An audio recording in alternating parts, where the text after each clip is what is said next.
Hi everyone, it's Paul from Mako. So in this video I'm going to show you how to use Lego and other items that you might find around the house and turn them into a stop motion animation. So first thing, you need a smart device, a phone or a tablet, and an app downloaded called Stop Motion Studio.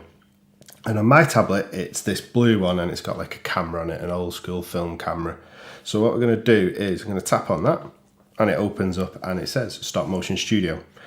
And on the screen, you'll have a list of projects that have been made by the studio themselves and they're there to show you how stop motion animation works. We're going to look at the big white plus button. When we tap on that, that creates a new project that we're going to work on. So we're going to tap on this big white plus button that says new movie, and you might get a few notifications to say it needs permissions to your camera, to your audio, all these different type of things. Don't press no or don't allow. You need to have access or we won't be able to see the camera, we won't be able to take pictures, all these kind of things. So if they pop up, click allow. And now you can see, if I put my hand in front of my camera, you can see a live feed of my movements and all this kind of things for later on.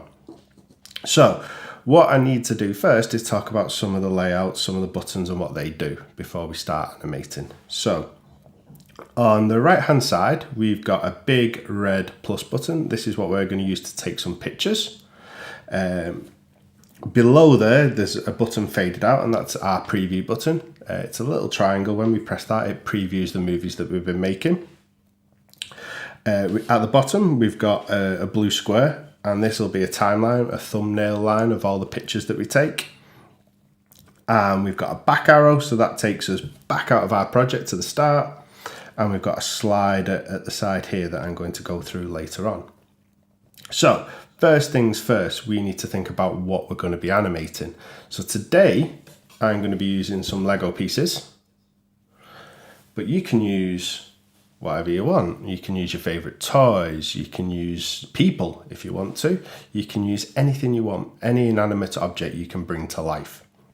So for today, like I say, I'm using Lego. I've got some Lego bricks as well to make my set. And what I'm going to do first is I'm going to start putting some of my Lego bricks down to make a set. And if you can see at my camera, this is the same block I've just put down. If you look at my screen, it doesn't quite fit in the screen. So if I move it further back, it goes off the screen.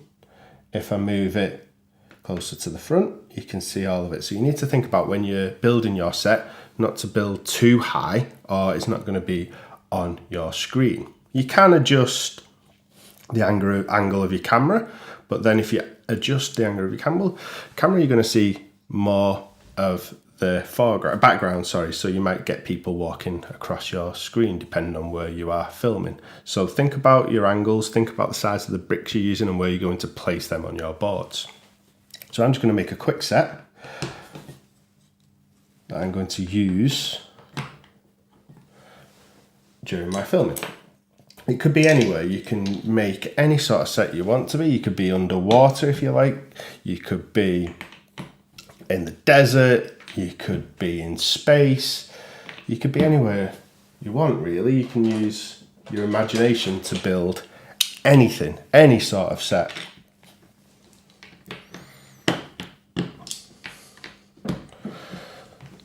So really quickly, throw some more blocks down. Might have a little bit of a river. Use some blue blocks.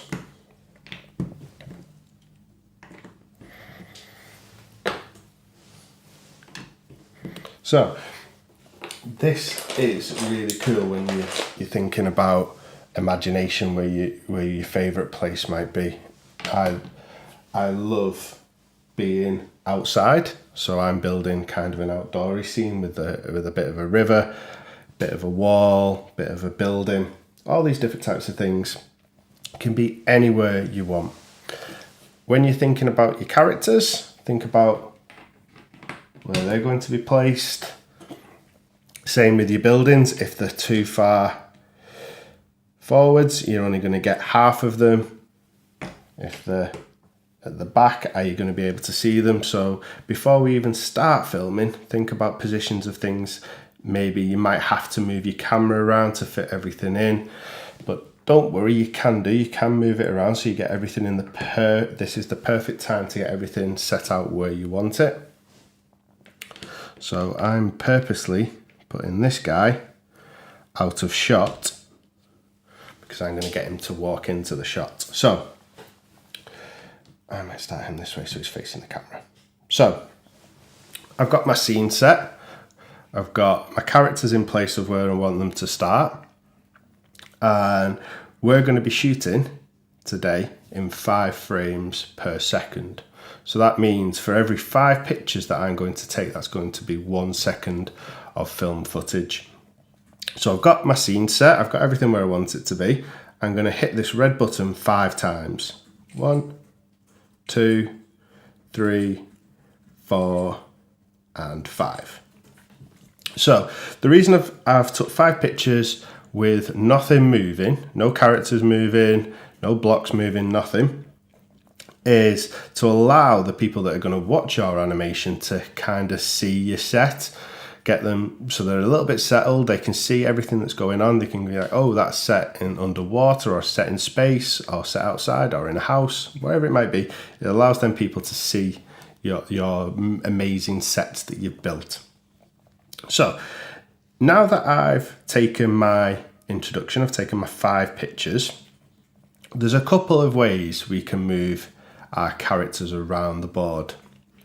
So one is if I pick up Michelangelo and move him forwards and take a picture and moving forwards again. So I'm moving in 1 dot at a time.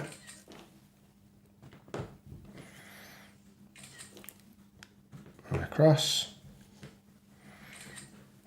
And I'll take 1 more. If I now press that preview button, that play button, I'll have a little bit of time with nothing happening, and then I've got Michelangelo and it looks like he's sliding across the floor. Okay, so that's one way we can get our characters to move. If I press pause, we can as well make them move by bringing one leg up, taking a picture, rocking him onto that forward leg, bringing his back leg forward and taking a picture. I'll do one more. So bringing that opposite leg from the first time forward, taking a picture, rocking forward, taking a picture, and last bringing the back leg forward, so he's standing back and taking a picture. So if I press play now, we can see 2 different ways of him walking. So we've got him sliding, or he's actually walking 1 leg forward, 1 leg forward. So either way of moving your characters is completely fine. It might be that you don't have characters that you're using where the legs move, so sliding them across the floor to walk is fine. Or if your character legs do move, you can take little steps forward and make them walk. While we're at this stage, what does happen sometimes is a common mistake when we are starting to move our characters is my character's moving too fast. He's walking too fast. How do I slow it down? So if I jump Michelangelo forward and jump him over here and take a picture, and now if I press play, we've got a nice smooth walk, and then he's just kind of jumping across the screen. Okay, if I press pause and go to those pictures, you can see the big jumps between the dots on the Lego, how far he's moved. So when we then press play, it's like he's jumping across the screen, he's moving too fast. Okay, unless you want that in your movie where he's teleporting maybe from place to place. If it's just a normal walking pose and scene, you might want to make little adjustments by using the little dots if you've got the Lego boards to see how far they are moving. So I'm going to take those pictures out because I don't want them in my animation.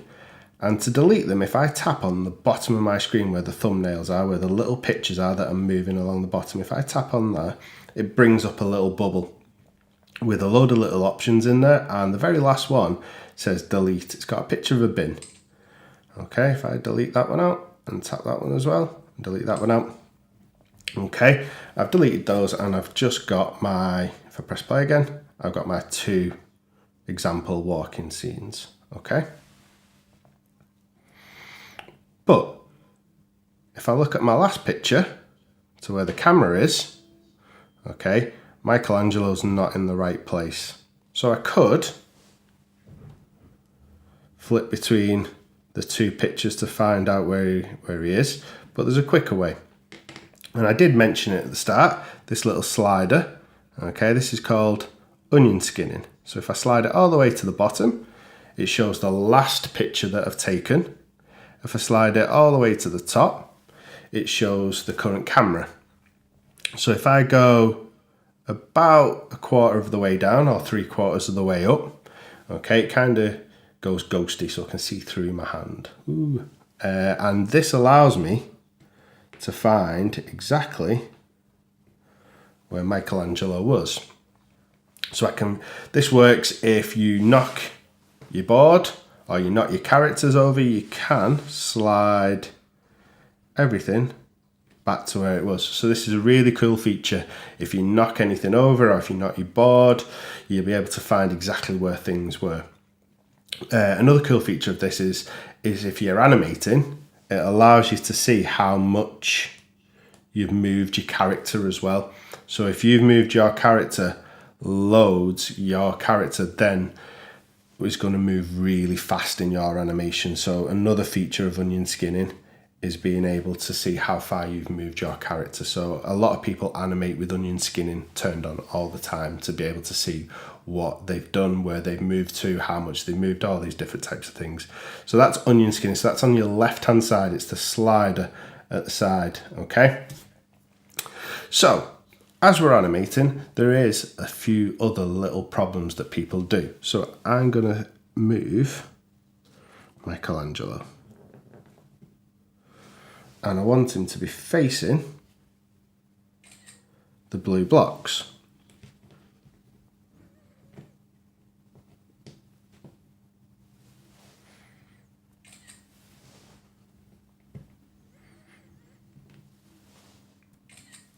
I'm going to do one more step.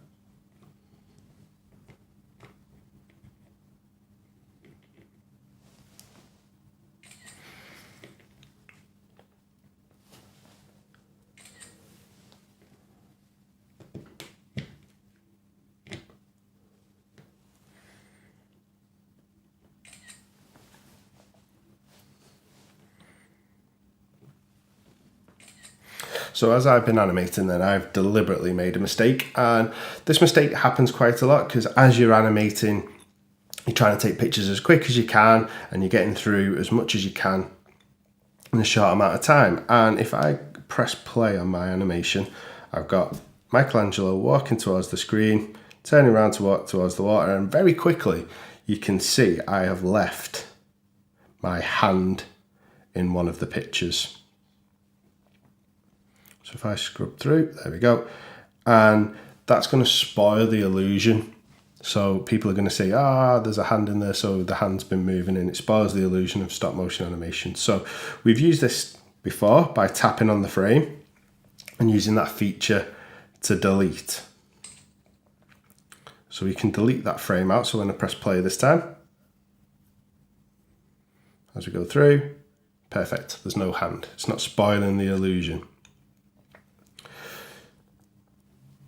Go to the end. So what I'm going to do now is I've given you enough information to start. So you know all the buttons, all the techniques, everything that you need to know to start your animation. What I'm going to do is I'm going to finish some of my animation right now. So I've got an end animation for you, and you can start animating yourselves. So I'm going to crack on, get an animation together, and then I'll show you some finishing techniques at the end of this video.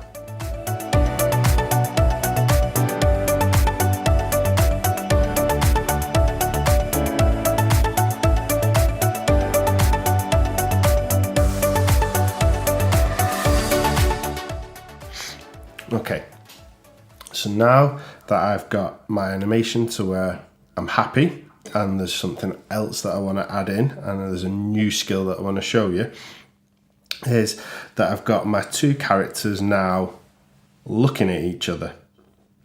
So I've got my character that's walked in and I've got my character that stood on the other side of the river. What I can do is I can add a voiceover, so I might want one of my characters to say hello. And if I'm putting a voiceover in there, there's a little technique I want to do before putting in my voiceover. And we could take 5 pictures of nothing happening, so we've got enough space to put our voiceover in. Or we can do something a little bit quicker, is if we tap on the frame, we can use a feature called pause. So if I press pause, it brings up this little slider and it's got loads of numbers on it, and it says pause 1 time, or if I drag it across to 5, it says pause 5 times. And a lot of questions we get, people think this means it's paused for 1 second, or if I scroll across to 10, that's paused for 10 seconds. And it doesn't work that way, unfortunately. It works in the frames per second. So at the start of the video I said we were going to be shooting in 5 frames a second. So if I scroll across to 5, this means it's going to be paused for 1 second. If I scroll across to 15, that's going to be 3 seconds, okay, because 3 times 5 is 15. So that's how we work it out. So I'm just going to pause it for 1 second. So I'm going to drag it across to 5. It's paused for 1 second, and I'm going to put that in. So now on my little thumbnail at the bottom, I've got a number 5. So that shows which frame I've paused. And the reason I'm pausing it is to give me enough time for my voiceover. And to do a voiceover, if we look along the bottom, just above our thumbnails, there's a picture of a microphone. And if I tap on the microphone, it brings up this little box. And this shows us that we're ready to record. So if I tap on that record button, I get a countdown to say in 3, 2, 1, you can start recording. And what I'm going to record in is I'm just going to record in a hello, or a hey, who are you, all these different types of things. You can record in anything you want, whether it be if your character's walking, it might be you tapping on the table to make footsteps. It can be anything you want. It can be loads of different sound effects. It doesn't have to be a voiceover. So I'm going to tap record, and my countdown's in. Hello.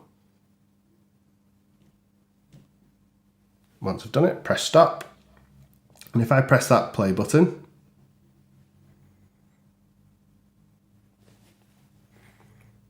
we can hear a little bit of the feedback from it. We can hear the sound effect. So I'm going to press done.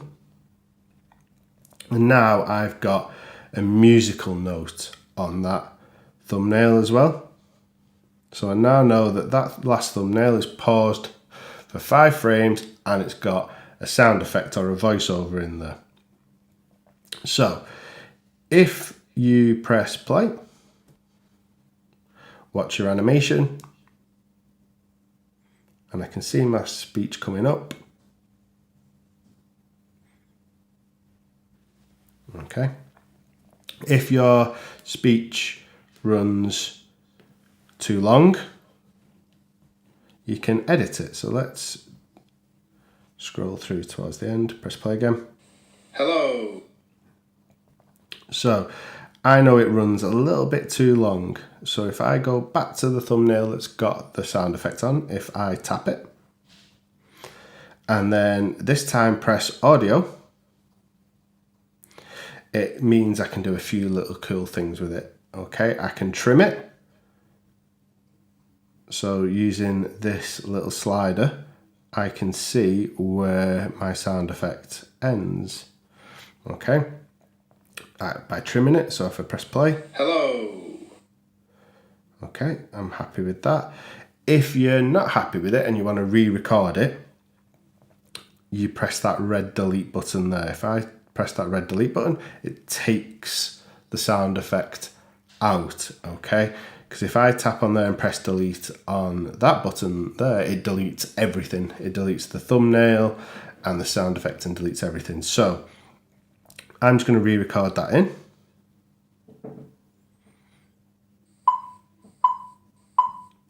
Hello. So now I've got it back in, and I'm just going to trim it down slightly again. And then once I'm happy with it, I'm pressing done, and then it's in. So I can press play.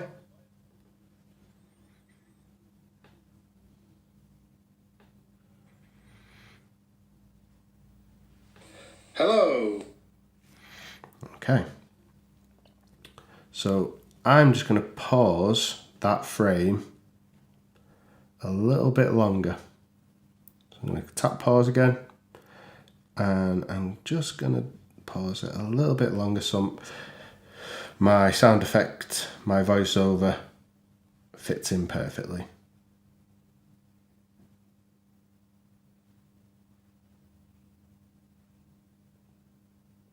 Hello. Okay, so it's in, it's fitting perfectly, and I can carry on with my animation, or if that's the end of my animation, it's completely fine. You can add as many sound effects as you want, but you can only add one sound effect per thumbnail. So you can't have multiple recordings on one of these little pictures at the bottom. So you'd have to make sure you're putting it in between on different thumbnails and trying to make sure they don't overlap, so you've not got multiple sound effects running over each other, especially if it's speech. Okay, so if I've got both characters speaking, try and make sure that one sound effect, one speech finishes and then the next one starts. Okay, so you don't have them trying to compete to go over each other. And that's it for animating. They're all the skills and techniques. But you might be thinking, well, I've finished my animation, I want to share it with people. Okay, so what I'm going to do is I'm going to press at the bottom this little back arrow. It's underneath the onion skinning, and next to the microphone it's an arrow pointing back. If I tap that, it takes us back to our project screen. And on the project screen, it automatically names every project my stop motion movie. And to change that, we have to tap on the writing, because if we tap on the thumbnail, it opens up our project again. It loads our project again. So what we need to make sure is that we tap. It's a little fiddly, but if we tap on the writing, it brings up a keyboard and we can delete the title. So you can give your movie a title, whatever it might be. It could be, very simply, your name.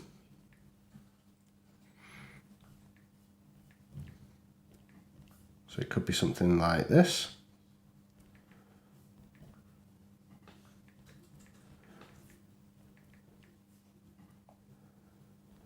So it could be just your name and stop motion movie, or it could be named after the characters, or a mysterious day, or the mysterious villain, or the evil character. It can be anything you want. It can be anything. All I've got in mind at the moment is walking, so I might just call mine the Walking Man, or the Walking Turtle, or whatever it might be. I'm just going to leave it as that for the time being and press done. And now I've got a title to my animation. And if I want to share that with people, if I tap and hold, it brings up this blue bar at the top of my screen where I can play it, I can share it, I can delete it, I can do various different things, but I'm going to concentrate on sharing it with people. So on mine, because it might be slightly different on your device, is the arrow with the square pointing out. If I tap on that, it gives me a few different options. I can export the movie, I can have it as an animated GIF, a flipbook, or a project. If you're sharing it with people, we're going to want to export it as a movie. So I'm going to tap on that, and then that gives me loads of options where I can export it to, whether I'm sharing it to another device, whether I'm saving the video to my camera roll, whether I'm sharing it to social media, wherever it might be. Okay, you can share it to other projects, other apps, loads of different things. So share it wherever you want to, wherever you're planning on sharing it to people. And that's it for this video. So I'm hoping to see some great animations created. I've been Paul. Thank you very much.